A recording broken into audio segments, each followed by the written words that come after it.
Welcome, my darling pretties, to our Beyond the Dawn of Business podcast for pretty, empowered female entrepreneurs. It's time to step into your power, pretties. Lift each other, support the squad, and choose a life filled with the autonomy and freedom to live your dreams. I'm your host, Dawn Beth, owner and founder of Beyond the Dawn digital business brand and agency. My coffee is hot and my eyelashes are on, so we are ready to go. Hello and welcome to this episode of the Beyond the Dawn podcast. Today I have my lovely friend and client Louisa Whitney with me to talk everything about female entrepreneur life and how we do our businesses, what motivates us, and just generally have a little chit chat and catch up around what it is like to be in that space right now for female entrepreneurs. So welcome, darling. Thank you. It's lovely to be here, and I'm really excited to have a bit of a chat.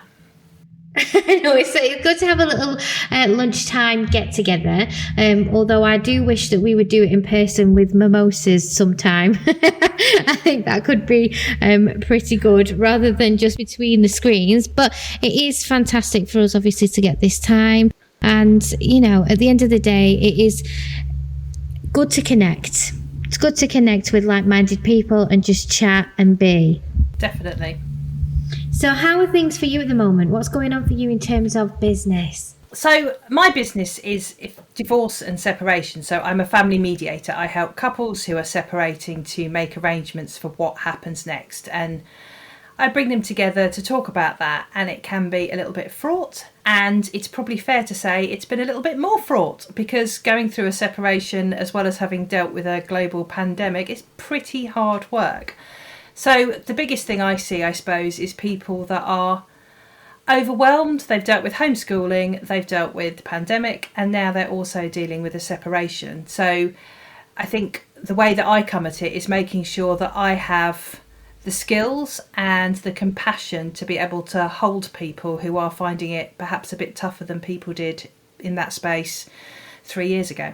This is the thing, right? So like for so many of us, there has been the effects of the pandemic, and we are totally affected by the situation in the world right now.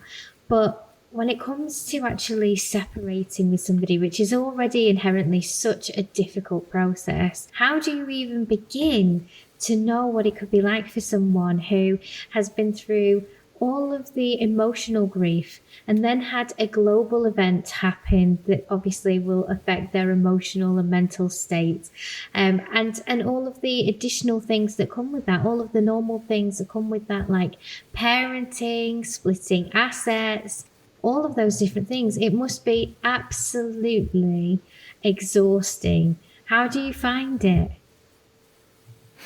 It definitely could be exhausting, and I am a big believer that in order for me to be able to help other people, I have to look after myself. You know, the whole oxygen mask analogy on the plane. So I do take regular breaks in my work. I make sure that I'm having, you know, it's about having time away and definitely getting away on holiday and doing something else, but also even in the context of a day, just making sure that you're not full pelt the whole way through. You do take a moment just to stop and breathe, because I'm no good to my clients if I'm kind of in a overwhelmed, stressed out, irritable space either. Yeah, that's true. The thing about you, though, is I've never once seen you in anything other than complete calm. You are like a Zen person to me. Every single time I see you, you're just so calm. You're just so zen. And I think for people who are going through that emotional turmoil, that's exactly what they need, right? They need somebody who's stable, steadfast, and just completely zen. Like nothing anyone can throw at you is going to faze you, right? Well, I have to say that if you said that to my children, they'd probably both laugh their heads off because they've seen what it's like in the morning before everybody gets through the house. But I feel it's a responsibility that I have to show up in the best possible space. And it doesn't mean that I never lose my temper, that I don't get overwhelmed, that I don't have moments where I just think I can't do anything. But when I show up for my clients, or when I'm showing up, on Instagram, Twitter, wherever I am, I need to show up in a space that's going to be most helpful for the people that need me. So I need to look after myself so that when I do show up from that space, and not from the space where I might have been at some other point where I was, panicking because we needed food tech ingredients and we had no plain flour in the house, that kind of thing. Oh my goodness, I'm so glad it's not just me that has to handle those things. The 6 weeks where my daughter was doing food tech were one of the most stressful 6 weeks of my entire existence. It is crazy, isn't it? In terms of like the type of reasons behind people separating, I guess you get to see the whole spectrum of those reasons. And I know that there's a big event coming in the UK this year. No fault divorce is on its way, and I wonder how that will affect your niche, and whether people will still have their reasons for separating, or whether there will be a more amicable way to what's the fantastic term that Gwyneth Paltrow used, consciously uncoupling. That was brilliant, wasn't it? I mean, somebody should have known that she was going to go into some high-level sales marketing right at that moment. That was like the indicator that Goop was coming. Sorry, I've gone off piste now. But like, what's the weirdest reasons that you've had from somebody for splitting up? Is there any funny ones that can give us some light relief? So I think the way that I look at it is that every separation is unique. So the straw that broke the camel's back is different for everybody, but there is always common themes that come through. So the biggest common theme is that couples just stop talking to each other. They're busy, they have work, they're looking after the children, they're juggling things, and they just stop talking about anything beyond who's picking the kids up from school, are we going to your parents this weekend, can you get milk, that kind of stuff. And they just lose touch with each other. And so that's a kind of theme that underpins it, but then other stuff comes from that. So the affair is probably the one that most people talk about, and that usually comes from a space of somebody not being happy in a relationship, ending up in a situation where someone seems to connect with them and understand them, and they didn't mean to, but it's a new relationship, and that is always very difficult for the people involved. There are also really sad situations where people actually still love each other, but they have had to separate either because they're not working together, or I had dealt with one case where they needed to separate because in order to get social housing separately so they could both sleep, they had to divorce. That's probably one of the saddest things I've ever had to deal with. Oh my goodness, Louise, I've never heard of anything like that. And that sheds a new light on the conscious uncoupling idea, because I guess some of the reasons why people choose to no longer be married anymore, there'll be a spectrum of things that because we all would totally understand the affair, we would totally understand the irreconcilable differences. I don't know if I said that right. We understand those things, but when it comes to actually looking at the way the structure of your life is, and figuring out that it can't continue in the current format, and then having to do something quite drastic to uncouple, that sounds quite heavy. It can be really heavy, and that's why the no fault divorce that you mentioned is also going to be really helpful, because if a couple separate at the moment and they haven't been separated for 2 years, the only way that they can get divorced is to make allegations against each other. So that might be allegations of adultery, or it might be allegations of unreasonable behaviour. So unreasonable behaviour is a subjective test. It's what's unreasonable to the person petitioning for divorce, not to anybody else. So it can be they never ever wiped up the sink after them, they never ran the hoover round, and they were grumpy the entire time. It doesn't have to be huge things of, incompatibility. But for most couples that I see, it's just broken down. It's really sad. And they don't really want to make allegations against each other. So the way the law is changing, you won't have to do that anymore. There will be a new way of doing it whereby you don't have to say the other person was unreasonable. And I think it will help because things are already tense at that moment. So having to say nasty things about each other really doesn't help. And I think often there's this idea that the decision to separate from someone is clear cut, and sometimes it is, but sometimes it's like 60% of me says I'm better off without them, but 40% of me would still say in the relationship. It's often a very fine balance, and it's a decision that I don't think anybody takes lightly, to separate, and it's a really tough one, and it's often a really scary one as well, because a load of things stem from it, such as, you know, we've made ends meet in one house but now we've got to pay for two houses, or things like, I'm going to have to live on my own, I've never lived on my own. You know, all of that kind of stuff can bring up loads and loads of fears. Oh, that's actually a really good point. Have you ever had an opportunity when you've been mediating to see a couple actually not go the whole way and end up back together? Or is that very, very rare? It is very rare, because couples come to mediators because they've made the decision to separate and they want to talk about what happens next, usually. If they're wanting to save the relationship, then they would go to a couple therapist, a relationship specialist.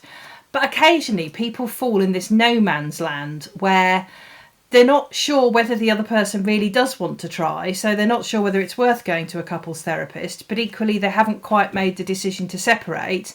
And if it's a conversation they're struggling to have themselves, then where do you have that? So I have had a couple of situations where I have facilitated that conversation for the couple, and they have decided that actually they do want to give it a go, and I've then referred them out to a relationship specialist, a therapist, and I haven't heard from them again. So I do hope that it was, you know, a happy ending. No matter whether you are there to refer them to the right people or whether you're there to make the transition into that conscious divorced uncoupling happen, at the end there is a happier ending because you've been involved. I hope so. That's always what drives me forward, the idea that you've made what is a difficult and horrible situation a little bit easier to bear. And I also focus on the children involved, because we know that parents separating in itself doesn't necessarily cause issues for children, but what does cause children long-term emotional issues, behavioural issues, sometimes mental health, sometimes physical health issues, is being caught up in conflict between their parents. So knowing that if you say this to mum, she's going to get cross, or if you do this with dad, then there might be an issue there. And just trying to make sense of the relationship and being caught up between warring parents, it's just horrible for children. Yeah, and I think one of the things that's become really, really apparent in possibly the last decade is how many adults now are still struggling with those situations from their childhood where they were slap bang in the middle of that conflict and didn't know which way to turn and didn't have a healthy, honest opportunity to expel their emotions around all of that conflict, because when you're a kid you almost have to shut up and put up, don't you? So it's a situation where actually if we've never been more educated than we are at this moment in what that inner child trauma can manifest into as adults. Definitely. And I think one of the interesting things in my work is that when I meet, and I always meet with both parties separately to start off with, when I meet with them, if they are the child of divorced parents, it's often making their own separation worse, either because as a child they vowed that they would never put their children through what they'd been through, or because it wasn't a really good experience and they're worried about putting their children what they went through as a child. Or even sometimes their parents separated really amicably and they're worried that they won't be able to recreate that for their children, and it's added a kind of extra pressure to them that they're then struggling with. But I think, one of the sad things right now is that we know a whole lot more about mental health and a whole lot more about the impact on children of all kinds of emotional situations as well as the pandemic. But this is actually coming at a time where children's mental health services are being cut dramatically. So there is a whole thing about, if you know a child is struggling, how do you get them help and support? And that can be something that's really difficult for parents, wanting to help your children but not being able to access that support. Yeah, and that's such a valuable insight into how things are at the moment, because we have survived, we've gone into survival mode, and it's not just obviously where we are in the UK, it's actually a global situation. And At the point of us recording this, we're also in the midst of Ukraine being brutally attacked by Russia, and that will just compound another massive event that globally is being dealt with.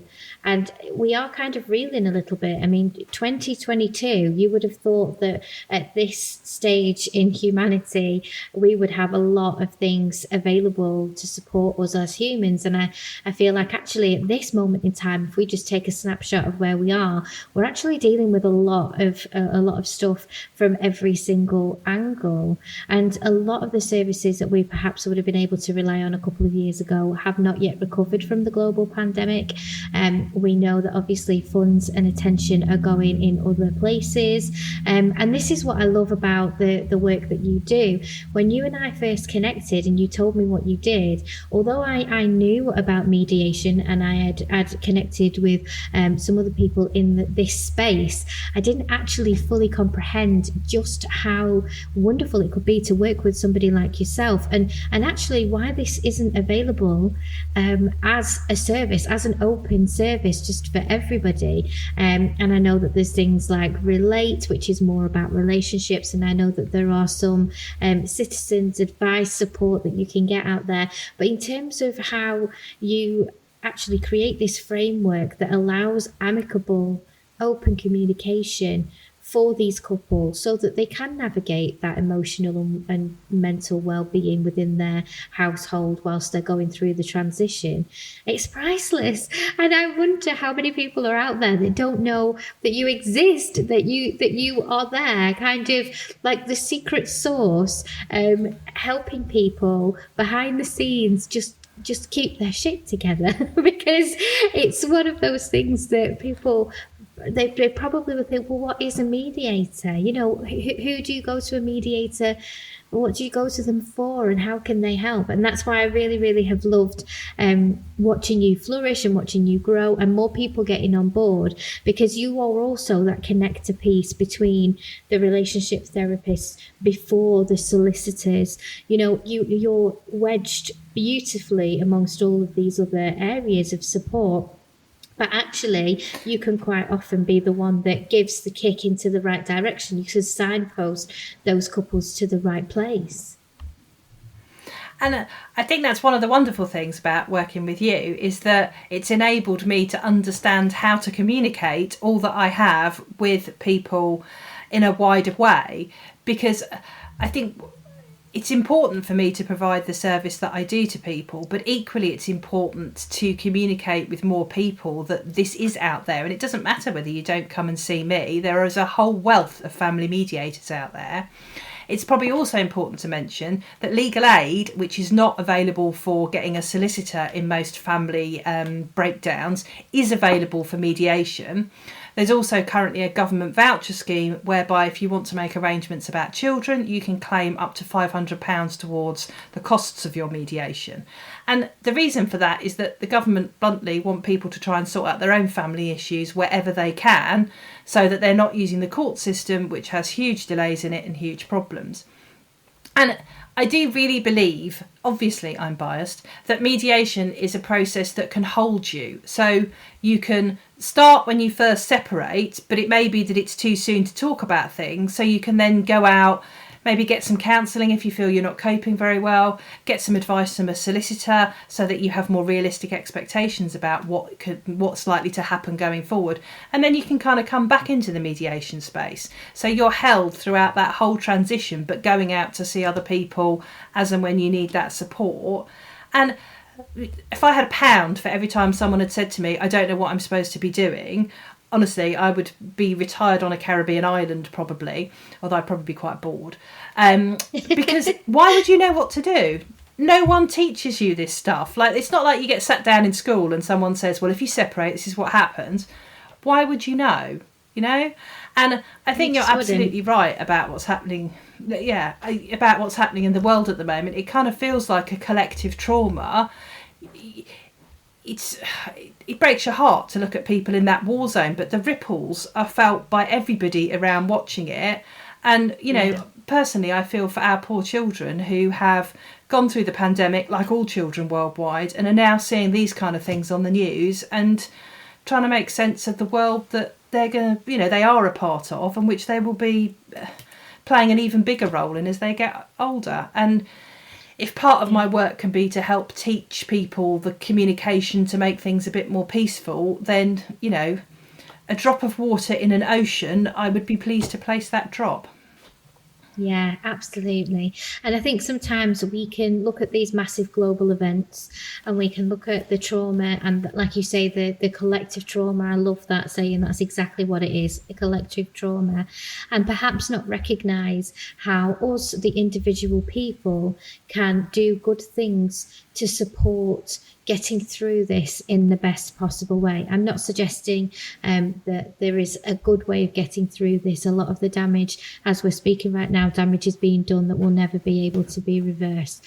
However, the small act of human kindness where you are, where you actually are in the world right now, being able to help those couples not bring conflict into the house on top of that collective trauma or that real effect from the pandemic, that gives just a little glimmer of hope, doesn't it, to the situations where actually we could all have a slightly more peaceful existence. And okay, I'd love to say that me and Louisa are about to jump in a tank and get an AK-47 and jump in with the Ukrainian people. Our hearts are with Ukraine, but we're still where we are back in the UK. But we can do things from where we are on all levels to try and make things a little bit better.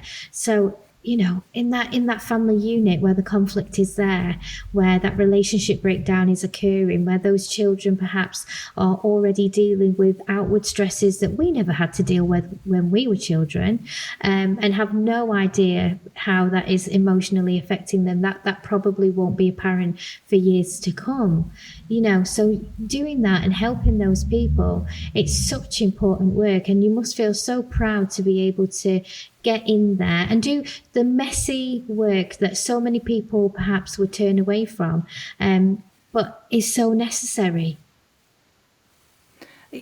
Absolutely. There are days when I almost want to kind of do the kind of singing in the rain dance, so they jump up when I come out of a mediation session, because it is just, you can see how things have turned around. I did a social media theme in February about tips on how to have difficult conversations. And my focus is, of course, on talking between separating couples, but the tips work for any difficult conversations, whether that's with a current partner, a work colleague, your mum who's always had a slightly difficult relationship with you, all of that.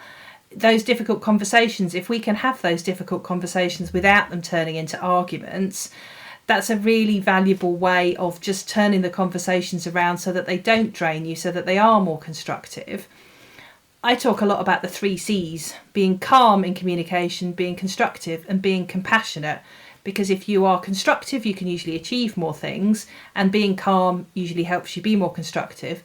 But also, if you come at it from a place of compassion, it usually means that you are more likely to see the other person's point of view, which is a difficult thing sometimes to do as well. The temptation when you feel you're not being listened to by someone is to just shout a bit louder because they clearly haven't understood what you've said, and then that's when it all escalates. And I think the hope bit is really important. Sometimes what I do with clients is to just hold a hope that they will be able to sort this out when they don't have any. And if I can say to them, look, I have faith, I think you'll get there, even when they have no faith themselves, actually that can often keep them going a bit. Because usually what it means is they've just hit a hard bit and they might need some more information, they might need some time, they might need some more healing, but in due course they might get there, and sometimes that can be a really good gift to give to people. Yeah, absolutely.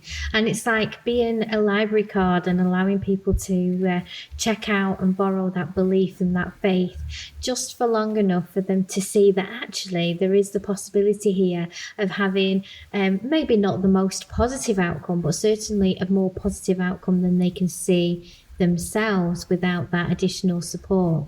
And I think those difficult conversations that you mentioned, it's a skill that actually anybody at any stage could really use. Like effective communication without conflict is something that we're just not, as humans, inherently very good at. It's something that the people I know who are calm in those situations have got. It's been an act of self-mastery. And I talk about your subconscious mind quite a lot when we're talking about how we feel and what we're doing in terms of getting our messages out and being visible and being online. And my amazing friend Fran Excel, who talks about mindset, and she unlocks neural pathways, and she's just fantastic. She talks about the subconscious a lot as well. And I think in an argument, we do accidentally fall into those subconscious patterns, and you're not consciously playing out the discussion or the communication as effectively as you think you are. In fact, quite often it's the opposite. You've fallen back on autopilot, and autopilot is just going to play you the same scene over and over and over again, because that's what's locked in.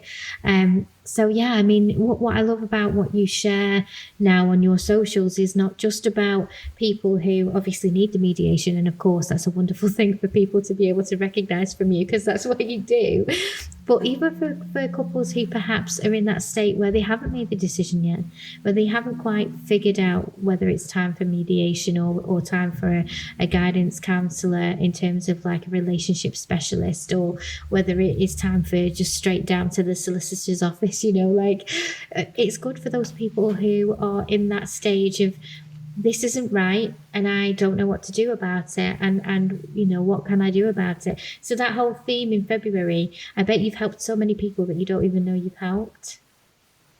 I hope so. That would be rather wonderful to think about it, wouldn't it? That you're helping people without even knowing that you've helped them, because they've just flipped past a couple of Instagram posts about triggers or something, and that has enabled them to put the tools in place.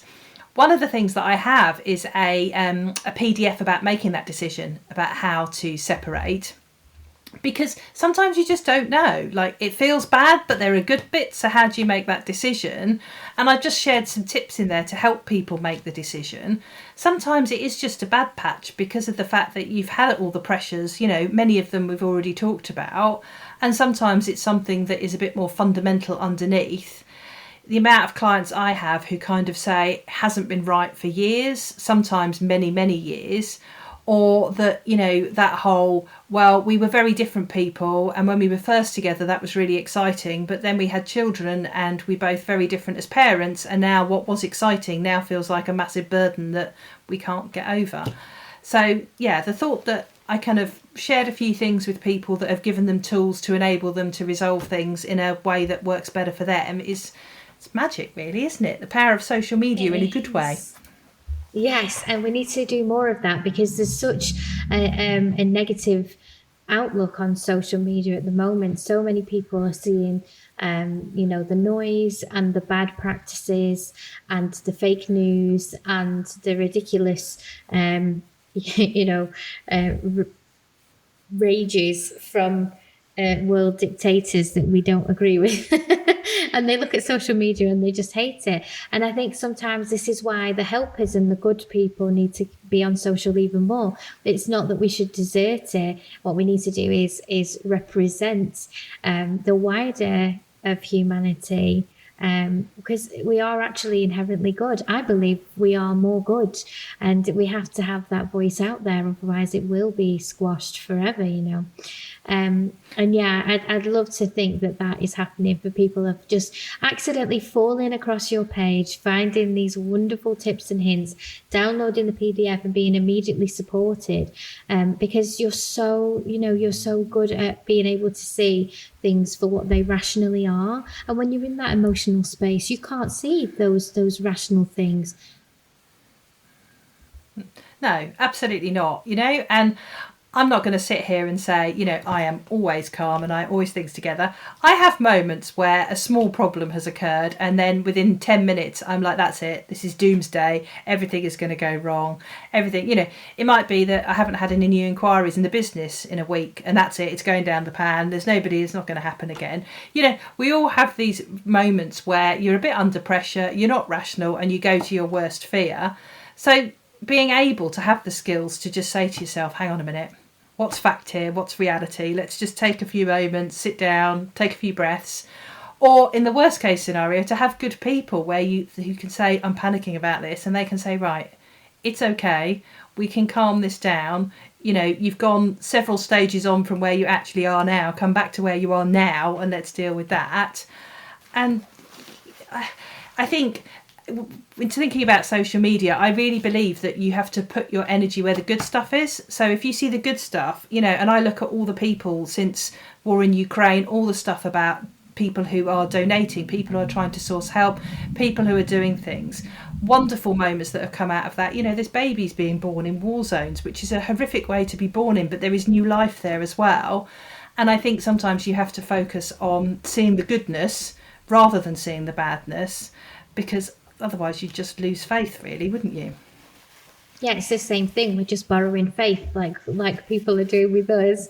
People are borrowing faith and belief off us for things that we're very confident in, and we feel are gospel, and we're doing the same thing with other things, right? In terms of for you as a female entrepreneur, how do you feel about having your own business? Like, what is the main thing for you that has happened before, you know, creating this fantastic business? What was it that made you want to go into what you do now?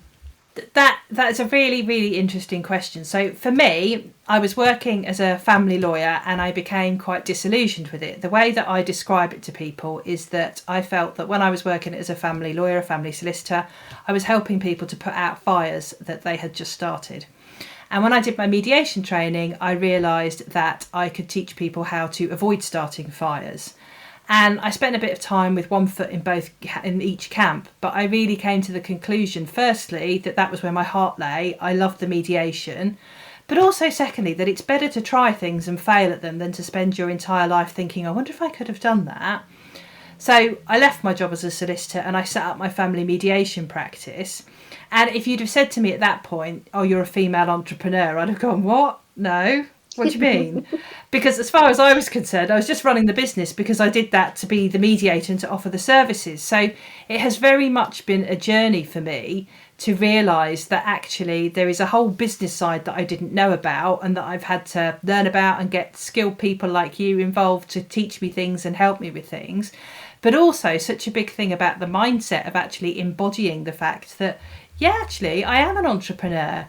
You know, I offer services. My business has massively evolved since I first set it up and is continuing to evolve. And I am somebody who is doing work that they love and making a hopefully small difference in the world.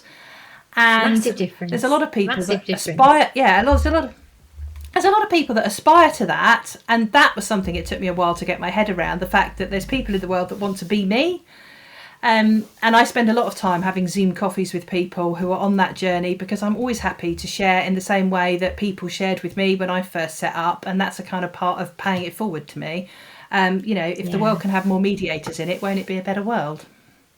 I love that, because it feeds into my core belief that there is no such thing as competition. And it's something that we talk about quite often, obviously at PTD, because so many people come to us, and the motivation for working with an agency or for hiring somebody like me is to get the edge on the competition. And that's really not what we're about. It's not the reason to do it. If you can see another female entrepreneur in any space and give her a little lift up, then do it, pay it forward, do what you can. You know, I know that there are people who lifted me up and gave me the spotlight and put me in a position that I would never be where I am in my business now without that support. And then you go back and you find other women that are a step behind the stage that you're at now, and you do the same thing to them. And collectively, we do have that great empowerment then together. So I love that you said that, because as female entrepreneurs, I do think that we've shifted a whole vibe online probably in the last 5 years. Things have shifted dramatically from that whole feeling of actually women are pitched against each other. We can't actually trust other women. They're after our clients, they're after our men, they're after our girls, they're after our, do you know what I mean? Like, they're going to come for everything that you love, that competition thing. And I'm convinced that was all made up by a dude. Because the women that I have in my life are just, they're astounding. Don't get me wrong, there are some fantastic men in my life. Like my brother-in-law is incredibly driven. My husband is incredibly driven. And, you know, you look at these people and you think, wow, they are fantastic people. But girls in particular, we didn't always get on. In fact, it was actually almost famously cool to say, oh yeah, I have more boyfriends than I have girlfriends because I just don't get on with girls. I don't know if you remember that, but it seemed to be the thing everyone would say. And it's just not cool. I love that. I was going to say that was absolutely me at secondary school. I could not... I had friends that were girls, but just the whole interaction of that vibe of the nastiness, the kind of competition, I couldn't deal with it. So when I was about 16, pretty much all my friends that I hung around with were boys because you just didn't get that crap from them. And now I have a huge circle of, you know, really good female friends. And I think you're right, the vibe has definitely changed. I notice it actually when, and this is not my natural home space, but when I've been in the gym, which I have been going to more recently, if you went back to when I was in my 20s, I'd probably have been like, oh my God, she's thinner than me, she's got a better ponytail than me, and all of that stuff. But now I'm just like, yeah, high five for girls doing it for themselves. And, you know, it's about being comfortable with who you are, not about trying to get, you know, the cute guy in the gym to look at you. Because, frankly, I couldn't care less now. I've married for some time and really just, no. But it's that kind of vibe, you know, it feels very different. Yeah, it's when you can look at somebody else and you can see lots of things that you would want for yourself. And instead of going, oh my goodness, why is she like that? How does she have that? Looking at that other woman and going, wow, that's really amazing. I'm happy for her. Yeah. And equally, I will get there. I will do what I need to do to have what I want to have, but that's not happening right now if it's not happening. And look at her, that's brilliant. Let's celebrate that person and let her shine for a moment.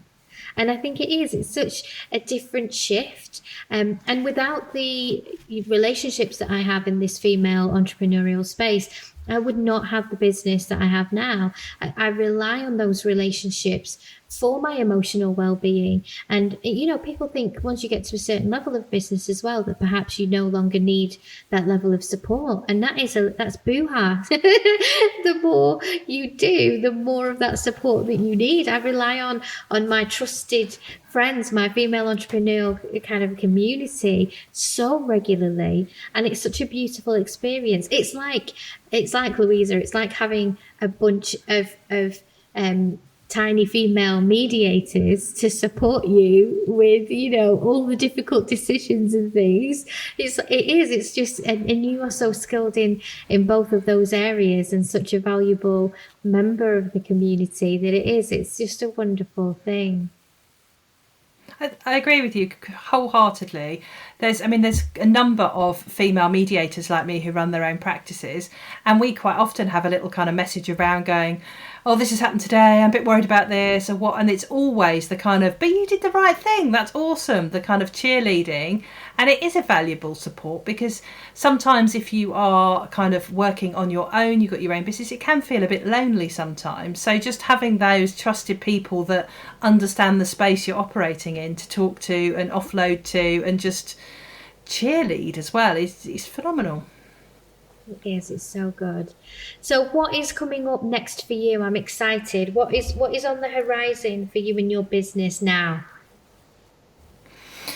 Well, continuing to help as many people going through separation as possible, whether that's because they're clients of ours or because of the fact that they see stuff that we've provided, definitely.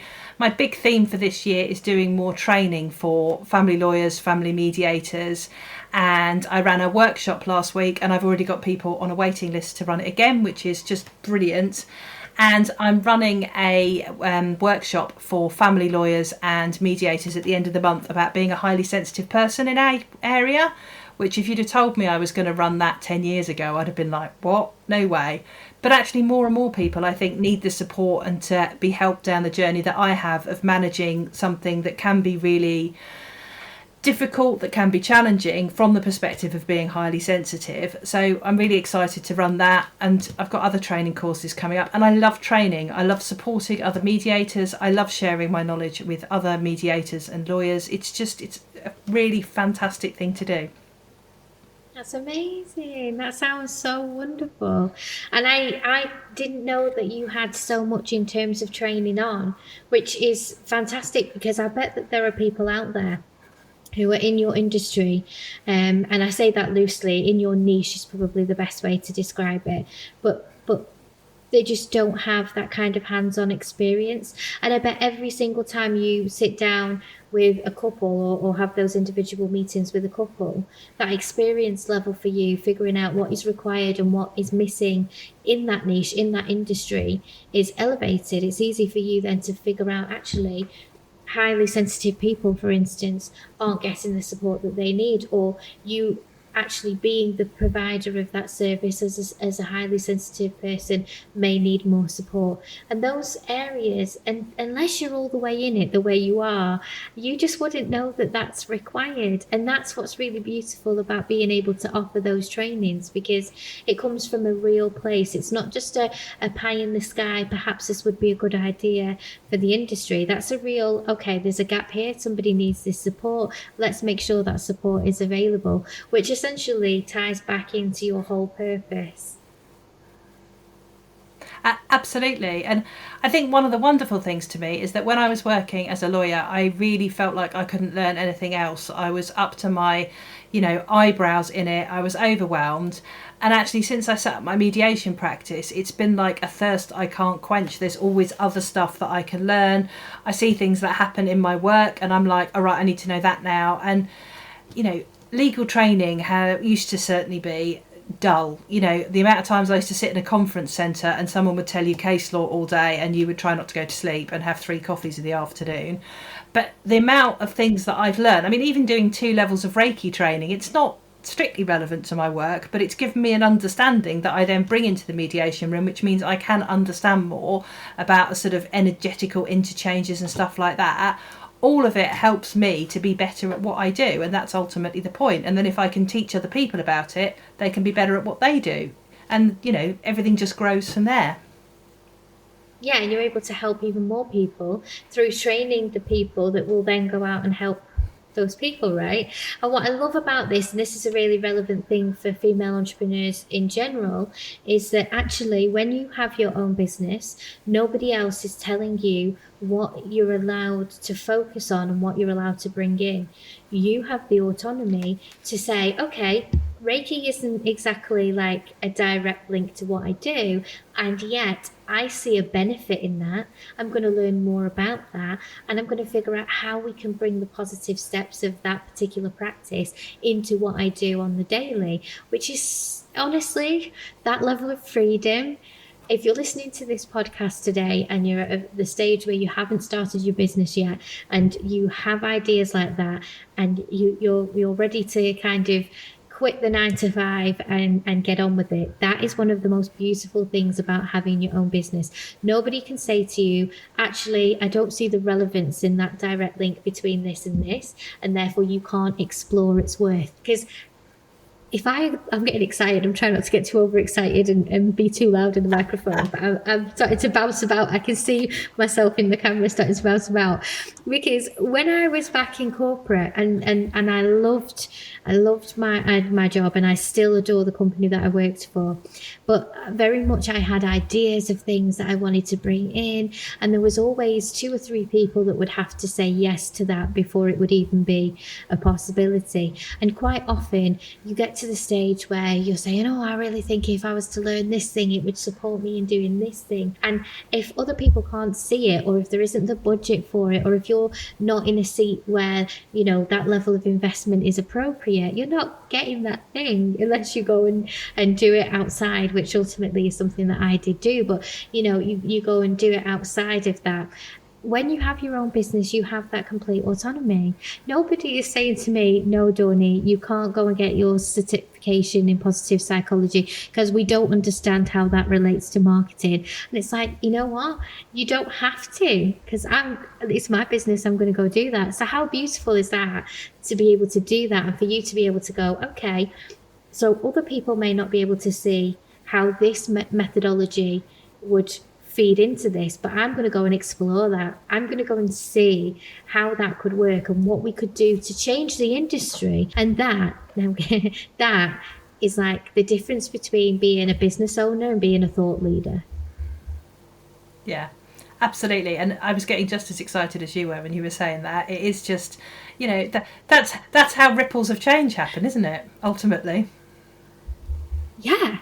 And I do get excited about that because I love the idea that there are now, after the last few years, we've had a massive influx, and therefore there are hundreds of thousands of female entrepreneurs right now that don't have to wait for a permission slip.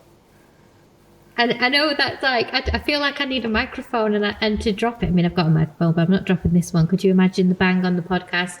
People listen to this whilst they're going to sleep. I do not want to wake them up at this moment. Just sink nicely into their subconscious. But it is that moment of like, how profound is that actually there are hundreds of thousands of female entrepreneurs right now that do not have to ask permission. Just that makes me so happy. Absolutely, I agree. And also, I mean, the permissions are just huge, aren't they? Like, you don't have to ask permission to not be at your desk at 9 o'clock. You don't have to ask for permission because you could only get a dentist appointment at 12:30 or, a hair appointment at 2 o'clock in the afternoon. You don't need permission because it's your business and you're running your life in the way that works best for you. And if you're in a good place in life, you're in a good place in business.